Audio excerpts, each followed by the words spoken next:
My name's Jim Beebe, and we're here to talk today about the New York City SEAL Swim. I'm preparing for it, and it's coming up real soon. It's August 16th out in New Jersey and New York City. The event itself is, for me, a very daunting thing. It's completely outside my comfort zone. A bunch of current and retired Navy SEALs, Special Forces, first responders, civilians. We meet up at this great state park in New Jersey. Paratroopers jump when they come down in the middle of the circle. We have the national anthem. We do honor push-ups, sets of 25 for fallen soldiers and sailors. And then from there, we put on our fins and we get ready to jump off this bridge into the Hudson River to swim to the Statue of Liberty.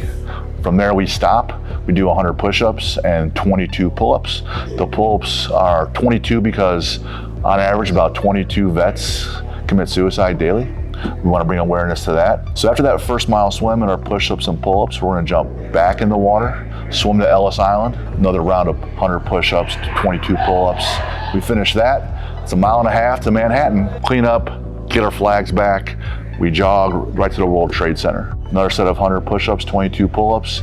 Hear a lot of great speeches. It's an all-day thing, takes about 4 or 5 hours, and it's all to bring awareness and raise money for the Navy SEAL Foundation. With my podcast, Athlete Builder, it was totally an unintended consequence. I bring on Kenny Beebe. He's a local retired Navy SEAL. He introduces me to Bill Brown, another Navy SEAL that runs this event. So I had him on the show, and Bill last year in 2024 said, "Hey Jim, come on out."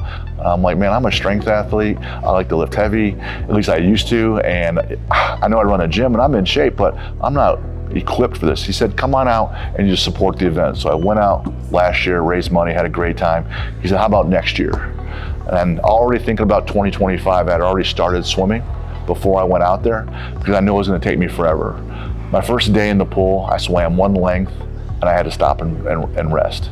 I did 10 lengths total that first day. I was at the bottom. And this is a 3.5 mile open water swim. I was at the bottom. And I'm like, well, if I'm going to do this next year, I'm going to need a long runway and a lot of help to prepare. So I gave myself about 13, 14 months to get there, and now we're winding down and it's getting closer. I just passed the qualifier last week, and looking forward to it here in a couple weeks. To say I can do this at age 50, something I've never done before, and I'm not a swimmer. Something I'm absolutely terrified of doing from the beginning till now. I've been lifting for years. I'm comfortable with that. This isn't an area I'm completely uncomfortable. So I started tracking my progress, tracking every wind. How did I get smarter at doing this? Had to find coaches. And there were days early on where I get in the pool where I would dread getting in the pool. I'd be afraid of getting in the pool. How can I do this? And I kept thinking about something that's 3, 6, 12 months away, freaking me out, as opposed to just being in the moment, handling the task. So the lessons I tell all my athletes, I got to apply it to myself. My first triathlon a month ago, I'm back to panicking. I can't see. I'm getting kicked. I'm getting pushed.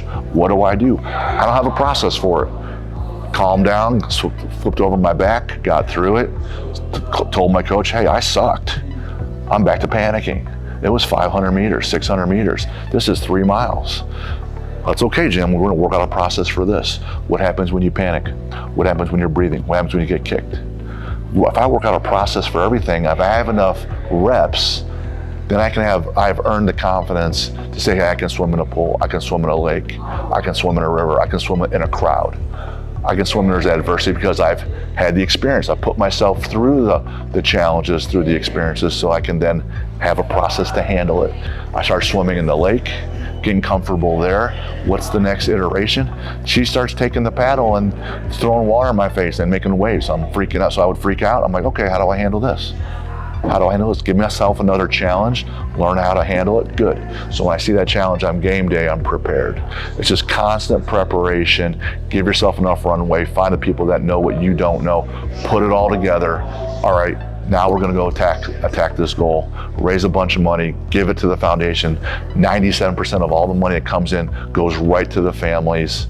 So it's huge. It's for our country, it's for our Navy SEALs and those families. And I'm just gonna be in pain for one day to help make an impact for these people that have been in pain for a lot longer than I've ever been. Someday down the road, and you don't know when it is that there's gonna be an unforeseen challenge that really sucks. And you're gonna get knocked down, and it's gonna hurt. You're gonna lose someone, you're gonna get a rejection, you might get fired. Someone else might lose their life that's important. There's a challenge that's coming at you that you don't know about. Because if you talk to anybody that's been around it all, they can all say, yeah, you know what, this came out of nowhere and it sucked and I wasn't prepared.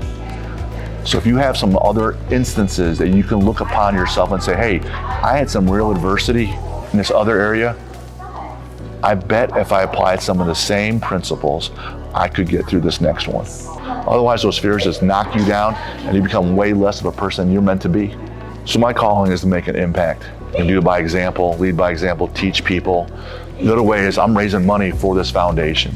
So if you believe in what I'm preaching right now or want to support what I'm doing, take this video and send it to some other folks, send it to other people in the military, send it to other doers, or click the link, scan the QR code, make a donation, the money's gonna go right to the foundation. Help me make an impact, 'cause I can do only so much by myself, but with 10 people or 100 or 1,000 people, now my impact is way greater. It's way greater, it's way beyond me. And the party is always about the people. So I'll get there way better with the teammates that help me. And if you help me support this foundation, the people that are helping us and protect our country, they're gonna benefit. And that's why ultimately the reason why we're doing this. So help me make an impact. We are called to make other people around us better. That's one of our callings that we need to make sure we're doing.